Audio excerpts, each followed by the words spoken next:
Netanyahu didn't get any traction at the UN this time around. Indeed, his bomb chart has become an object of ridicule in the alternative media. By now, he is throwing a huge tantrum. He wants his war, and Netanyahu is a man used to always getting what he wants. There are only three things Netanyahu can do now to get the war with Iran going before the Israeli elections next month. The first is to simply go ahead and attack Iran, expecting that the United States will protect Israel from the counterattack even if Israel struck the first blow. The second option is a false flag attack somewhere in the world to be blamed on Iran.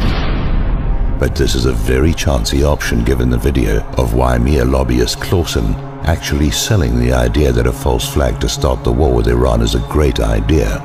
The third and final option relates to the sudden flurry of media stories and statements by people like Joseph Lieberman about how Iranian hackers are attacking the US financial system computers. Senator Lieberman has also been pressurizing Obama to sign an executive order to take over the internet.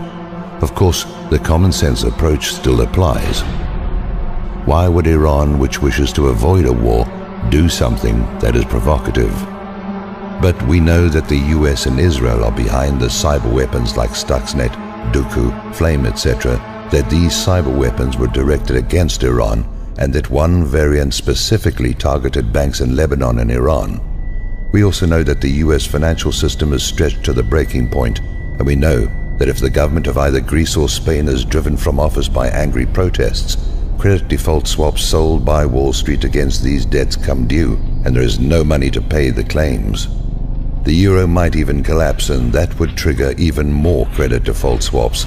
So the final option, one that strikes me as very likely, is that Israel will take down the US financial computers and blame it on Iran.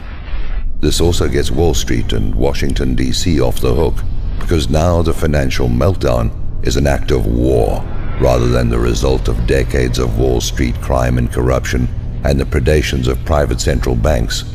US banks have already been hit with cyber attacks over the last 2 weeks to set the stage. And this would also explain why the US corporate media has paid scant attention to the riots in Spain and Greece, so that the Americans still dependent on ABC, NBC, BBC, CBS will remain oblivious to the fact that the euro is falling apart.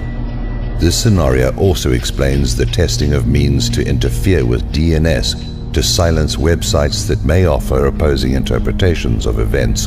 This too will be blamed on Iran.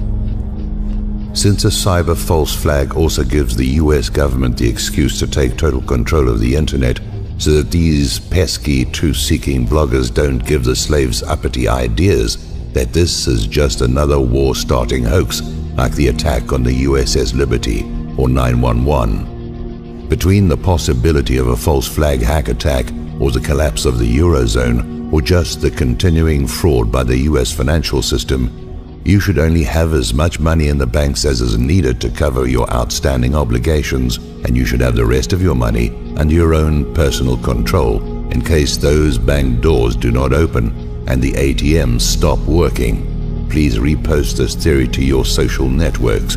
If we can make them doubt that the official story of a financial system computer crash will be believed by the public, we can get them to call it off. If the bank computers and alternative media do crash, the US and Israel did it.